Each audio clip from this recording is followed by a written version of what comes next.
Cars. To some, they're just transport. A convenient alternative to highly flammable dirigibles or walking.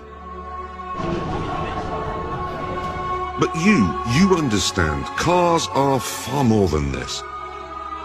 They are our history. They mark the moments by which we define decades. Cars are some of the most intoxicating, most beautiful things ever forged by mankind. They represent the glory of technology, the essence of freedom, and have been the weapons in some of our most gripping sporting battles.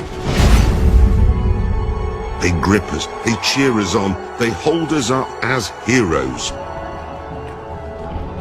So this is about the love of all things four-wheeled and fast. This is a shrine to power, to speed, to metal made beautiful.